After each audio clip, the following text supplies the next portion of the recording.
Ya, bismillah, assalamualaikum warahmatullahi wabarakatuh. Kembali lagi channel ini di Bimbingan Belajar Ar-Rayyan. Jadi ini adalah part kedua dari latihan soal Olimpiade Matematika untuk tingkat MTS khusus persiapan KSM tahun 2022. Jadi kita akan lanjutkan pembahasannya dari soal nomor 5 ya. Oke, kita mulai pembahasannya. Nah, sebelum kita membahas soal nomor 5 ini, ada baiknya kita baca dulu soalnya bersama-sama ya. Diketahui 4 himpunan pertama dari barisan himpunan adalah sebagai berikut. Jadi himpunan yang pertama adalah 2, himpunan yang kedua adalah 4 dan 6, himpunan yang ketiga 8, 10 dan 12, himpunan yang keempat adalah 14, 16, 18 dan 20. Yang ditanyakan di sini adalah jumlah bilangan pada himpunan ke-15 adalah titik-titik. Yang harus adik-adik lakukan untuk menyelesaikan soal nomor 5 ini adalah yang pertama, menghitung anggota-anggota himpunan mulai dari himpunan yang pertama hingga himpunan ke-14. Jadi di sini kan 1, yang ini 2, yang ini 3, 4 dan seterusnya sampai yang 14 dan tentunya yang 15. Langkah yang selanjutnya, adik-adik akan menghitung berapa angka terakhir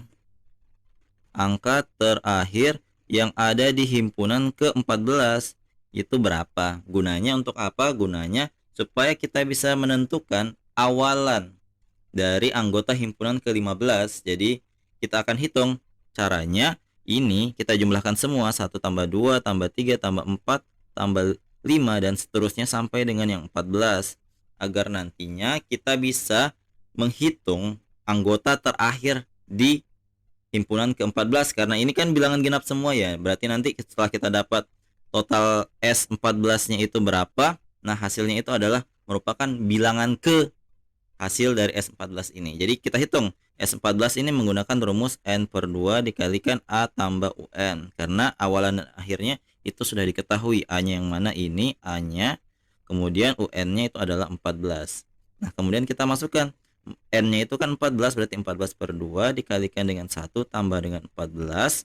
Otomatis 7 dikalikan dengan 15. Hasilnya adalah 105. Jadi kita cari U ke 105 itu sebenarnya berapa. Jadi kan ini kan kumpulan bilangan-bilangan genap. Berarti rumus yang akan kita gunakan adalah rumus U 105 dari bilangan genap. Jadi rumusnya itu adalah 2 dikalikan N. Jadi UN bilangan genap. Jadi ini judulnya adalah UN bilangan genap. Rumusnya adalah 2 kali N. Nah kita hitung, kita ganti N-nya dengan 105. Berarti kita peroleh hasilnya adalah 2 dikali 105. Hasilnya adalah 210. Jadi 210 ini merupakan bilangan akhir atau angka terakhir di himpunan ke-14, sehingga bilangan di anggota himpunan ke-15 itu bermula di 212, 214. Tinggal kita tambahkan dengan 15. Itu berarti kan kita dapat bilangan genap ke 120. Bilangan genap ke 120 itu kita bisa hitung dengan U 120 sama dengan 2 kali 120. Kita dapat hasilnya 240. Berarti akhirnya itu adalah 240. Nah ketika kita sudah mengetahui awalan, akhiran, dan N-nya, berarti kita bisa menghitung jumlah bilangan pada himpunan ke-15 dengan rumus S15. Nah di sini 212 adalah A-nya, 240 adalah UN, sedangkan N-nya itu adalah 15 karena memang anggota himpunan pada himpunan ke-15 kan 15. Seperti itu. Nah, rumusnya adalah N per 2 dikalikan A tambah UN. N-nya kita ganti 15 per 2 dikalikan dengan 212 ditambah 240. Kemudian 15 per 2 kita kalikan dengan 452. Kemudian kita sederhanakan, 452 kita bagi 2 itu hasilnya adalah 226. Kita tinggal kalikan deh, 15 dengan 226 kita peroleh hasilnya adalah 3390. Sehingga ini yang merupakan jawaban dari soal 5 ini. Kalau misalkan ada yang ingin adik-adik tanyakan seputar soal ini, masih ada yang pusing-pusing, silahkan komentar di bawah ya. Oke, kita lanjut ke soal berikutnya. Nah, kita lanjut ke soal nomor 6. Di soal nomor 6 ini, ayo coba kita baca dulu soalnya bersama-sama ya. Jika X sama dengan 1 tambah akar 3 per 1 kurang akar 3, maka bilangan bulat Y yang memenuhi Y sama dengan X berpangkat 2 ditambah dengan 1 per X pangkat 2 adalah titik-titik. Jadi, caranya untuk menyelesaikan ini cukup mudah. Jadi, kita substitusi nilai X 1 tambah akar 3 per 1 kurang akar 3 ke dalam persamaan Y yang di sini. Jadi, kita tuliskan Y sama dengan X berpangkat 2 tambah 1 per X pangkat 2. Kita ganti nilainya. Berarti kita peroleh 1 tambah akar 3 per 1 kurang akar 3. Ini dipangkatkan 2 ditambah dengan 1 per dalam kurung 1 tambah akar 3 per 1 kurang akar 3 yang juga dipangkatkan 2. Nah, untuk menyelesaikan yang ini, yang 1 per dalam kurung 1 tambah akar 3 per 1 kurang akar 3, adik-adik harus perlu ketahui bahwa kalau misalkan ada 1 per A per B seperti ini sama nilainya dengan B per A. Jadi kita tukar pecahan yang ada di bagian bawahnya per yang besar tadi. Berarti kalau misalkan yang ini, jadi kita balik 1 kurang akar 3-nya ke bagian atas, sedangkan 1 tambah akar 3-nya ke bagian bawah. Jadi kita bisa tuliskan seperti ini. Y sama dengan, yang ini tetap 1 tambah akar 3 per 1 kurang akar 3 berpangkat 2. Sedangkan yang ini kita tukar 1 kurang akar 3-nya di bagian atas, kemudian 1 tambah akar 3-nya di bagian bawah seperti ini. Tetap dia berpangkat 2. Nah, selanjutnya yang harus kalian lakukan itu kita akan memangkatkan 2 pecahan yang ada di persamaan ini. Nah, caranya kalau misalkan ada A ditambah B berpangkat 2, adik-adik perlu ketahui itu ketika dijabarkan akan memperoleh A berpangkat 2 ditambah dengan 2 kali A kali B, kemudian ditambah dengan B berpangkat 2. Jadi ingat ini ya, untuk sebagai modal kalian ketika memangkatkan modelnya seperti ini. Jadi kita pangkatkan, coba. Y sama dengan, kan di sini A-nya itu 1, B-nya akar 3. Berarti kan A pangkat 2 berarti 1 ditambah dengan 2 dikalikan dengan ini. 2 kali A kali B. Berarti kan 2 kali 1 kan 2 kali akar 3 berarti akar 3 gitu. Kemudian ditambah dengan B berpangkat 2 berarti akar 3 berpangkat 2 itu sama dengan 3 gini. Kemudian kita akan lakukan hal sama yang di bawah. Jadi bedanya itu hanya di bagian sini. Ketika tandanya itu beda, yang beda itu hanya di bagian sini. Berarti kita tuliskan di bagian bawah 1 kurang 2 akar 3 ditambah dengan 3 seperti ini. Nah, kita akan lakukan hal yang sama kepada yang sebelah kanan. Berarti 1 kurang 2 akar 3 tambah 3 per 1 tambah 2 akar 3 tambah 3. Nah, kita tinggal jumlahkan dulu.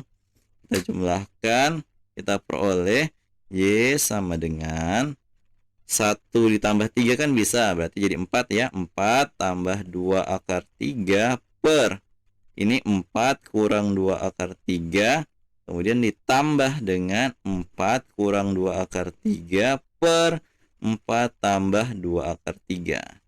Kemudian apa yang harus kalian lakukan? Yang harus kalian lakukan adalah menjumlahkan 2 pecahan ini dengan cara kita kali silang, kemudian penyebutnya itu dikali. Jadi yang ini penyebutnya dikali, kemudian yang ininya kali silang. Nah, itu cara paling mudah untuk menyamakan penyebut dari suatu pecahan. Jadi kita tinggal hitung, kita peroleh Y sama dengan 4 tambah 2 akar 3 dikali dengan 4 tambah 2 akar 3 dari hasil kali silangnya ditambah dengan 4 kurang 2 akar 3 dikali dengan 4 kurang 2 akar 3 per hasilnya ini 4 kurang 2 akar 3 dikali dengan yang di bawah. Jadi yang di bawah ingat dikali 4 tambah 2 akar 3.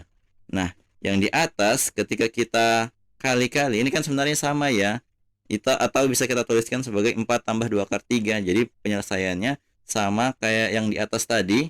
Kita cari yang di depannya pangkat 2 begini.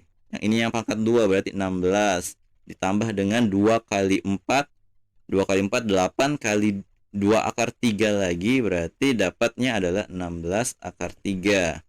Kemudian ditambah dengan 2 akar 3 pangkat 2. 2 akar 3 berpangkat 2 itu sama dengan 4 kali 3. Ingat, kalau misalkan akar 3 berpangkat 2 itu sama dengan 3 ya. Jadi, kenapa tadi kita peroleh 3 di bagian sini, itu asal-usulnya dari situ. Kemudian, di sini kita tuliskan 4 kali 3 tambah, yang ini juga kita lakukan hal yang sama, 16 kurang 16 akar 3. Jadi kurang lebih sama, cuma bedanya di bagian kurangnya. Ini 4 kali 3 per. Nah, kemudian di bagian bawah, kalau misalkan ada Erik perhatikan, di sini berlaku yang namanya selisih kuadrat. Jadi kalau misalkan ada A kurang B dikalikan dengan A tambah B, itu sama dengan A berpangkat 2 dikurangkan dengan B berpangkat 2. Berarti di bagian bawah kita tuliskan jadi 4 berpangkat 2 dikurang dengan 2 akar 3 berpangkat 2. Jadi kita peroleh di sini, kalau kita perhatikan, ininya sering menghabisi. Kemudian ini hasilnya adalah 12, yang ini 12. Berarti kita jumlahkan saja, 16 tambah 12 itu 28. 28 tambah 28 itu di atasnya 56. Kemudian yang di bagian bawah itu kita hitung 14 pangkat 2 itu 16 dikurangkan dengan ini 2 akar 3 pangkat 2 itu tadi hasilnya adalah 12. Berarti kita kurangkan dulu. Kita tuliskan jadi Y sama dengan 56 per 4. Sehingga kita peroleh 56 per 4 itu adalah hasilnya 14. Jadi bilangan bulat yang dimaksud di soal ini tidak lain dan tidak bukan adalah 14 yang ini. Semoga adik-adik paham ya. Nah, kita lanjut ke soal nomor 7. Nah, di soal nomor 7 ini kan soalnya dalam bahasa Inggris. Langsung saja kita terjemahkan agar menghemat waktu. Jadi di sini nilai dari 2013 berpangkat 2 dikurangkan dengan 2014 berpangkat 2 ditambah dengan 2015 berpangkat 2 dikurangkan dengan 2016 berpangkat 2 ditambah dan seterusnya sampai dengan ditambah 2091 berpangkat 2 dikurangkan dengan 2092 berpangkat 2 adalah sama dengan titik-titik. Jadi untuk menyelesaikan ini yang harus adik-adik ingat itu kalau misalkan ada selisih kuadrat seperti ini, A berpangkat 2 dikurangkan dengan B berpangkat 2, itu nilainya sama dengan A ditambah dengan B kemudian dikalikan dengan A dikurangkan dengan B. Jadi A-nya sama, B-nya sama, yang berbeda hanyalah tanda yang ada di tengahnya. Seperti itu. Jadi ini berlaku juga untuk yang ini. Jadi kita kelompokkan setiap bilangan, dua bilangan seperti ini kita bikinkan kurung agar prinsip selisih kuadrat itu bisa kita terapkan. Jadi di sini setelah kita kurung-kurung seperti ini kan sudah kelihatan bahwa kalau misalkan di bagian sini yang A-nya itu yang ini loh, kemudian B-nya itu yang ini. Jadi kita coba jabarkan berdasarkan prinsip selisih kuadrat ini. Jadi kita peroleh nilainya itu adalah 2013 ditambah dengan 2014 dikalikan dengan selisihnya 2013 dikurangkan dengan 2014. Begitu pula untuk yang selanjutnya kita akan lakukan hal yang sama. Jadi di sini 2015 ditambah dengan 2016 dikalikan dengan selisihnya 2015 dikurang dengan 2016 dan seterusnya sampai yang di ujung tadi 2091 ditambah dengan 2092 dikalikan dengan selisihnya 2091 dikurang dengan 2092. Nah, selanjutnya kalau misalkan adik-adik perhatikan di bagian yang selisihnya tadi, ini nilainya sama-sama nilainya adalah negatif 1. Jadi karena nilainya itu sama, maka kita bisa nanti faktorkan. Jadi kita tuliskan dulu hasilnya untuk sementara. Jadi kan di sini hasilnya adalah 2013 tambah 2014, enggak usah kita jumlahkan. Yang ini kan negatif 1 ya, tulis saja negatif 1. Yang ini juga 2015 tambah 2016 dikalikan dengan negatif 1 dan seterusnya tambah dengan 2091 tambah 2092 dikalikan dengan negatif 1. Nah, karena setiap unsur ini ada negatif 1, ini kita akan faktorkan keluar. Negatif 1-nya itu di luar. Kemudian yang penjumlahannya ini kita gabung, kita jumlahkan semua. Kita tuliskan menjadi 2013 tambah 2014 tambah. Jadi yang ini digabung saja 2015 tambah 2016 dan seterusnya sampai dengan ujungnya itu 2091 ditambah dengan 2092. Seperti itu. Nah, kalau misalkan kita sudah tuliskan seperti ini, jadi yang kita jumlahkan tinggal yang ini. Kalau misalkan adik-adik perhatikan, ini adalah penjumlahan angka-angka yang berurutan. Jadi sangat mudah untuk menjumlahkannya. Jadi yang kita akan gunakan rumus SN. Ingat, SN sama dengan N per 2 dikalikan dengan A ditambah dengan UN. Ini kalau misalkan kita sudah tahu berapa banyak bilangannya. Nah, di sini kan kita belum tahu ya berapa banyak bilangan dari 2013 ke 2092. Jadi cara untuk mencari tahu berapa banyak bilangannya ini sangat mudah. Perhatikan 2092 kita tinggal kurangkan dengan 2013, kita kurangkan seperti biasa, kita dapat sini 9, di sini tinggal 8, 8 kurang 1 7. Nah, ini 79-nya tidak kita langsung tentukan oh n-nya 79. Tidak. Jadi kita harus tambahkan satu lagi agar menjadi banyaknya bilangan tersebut. Jadi di sini banyaknya adalah 80 bilangan. Jadi ini adalah n dari Sn tadi. Jadi kita masukkan nilai-nilai yang ada di sini. Jadi A-nya itu 2013, UN-nya itu 2092, N-nya adalah 80. Berarti kita hitung dapatnya negatif 1 dikalikan dengan, jadi langsung pakai rumus. Jadi 80 per 2 dikalikan dengan 2013 ditambah dengan 2092. Nah, kita jumlahkan dulu. 2092 ditambah dengan 2013 tambah dapat 5, 0, ingat 1, 1, 4. Jadi hasilnya adalah negatif 1 dikalikan dengan 40. Dari mana? Dari 80 bagi 2. Kita kalikan dengan 4105. Nah, kita kalikan. Ini tinggal kita kalikan saja. 4105 kalikan dengan 4. 0. Ingat 2. 4 kali 0, 0. Tambah 2, 2. 4 kali 1, 4. 4 kali 4, 16. Nah, karena di sini ada nolnya tadi di sini, kalau misalkan ada yang diperhatikan, jangan lupa taruhkan 0 di bagian belakangnya ya. Berarti kita peroleh hasil akhirnya itu adalah negatif 1 dikalikan dengan ini 164.200. Berarti hasil akhirnya kita peroleh hasilnya adalah negatif 164.200. Ini adalah hasil akhir untuk soal nomor 7. Jadi kalau misalkan ada yang adik-adik bingung tentang soal ini, jangan malu-malu untuk komentar di bawah ya. Nah, jadi itu dia tadi part kedua dari latihan soal persiapan KSM tahun 2022 untuk mata pelajaran matematika tingkat MTS. Jadi kalau misalkan suka dengan video ini, jangan lupa like, share, and subscribe channel ini. Dan jangan lupa nyalakan bel notifikasi untuk mendapatkan pemberitahuan lebih awal. Oke, sampai jumpa di video selanjutnya. Wassalamualaikum warahmatullahi wabarakatuh.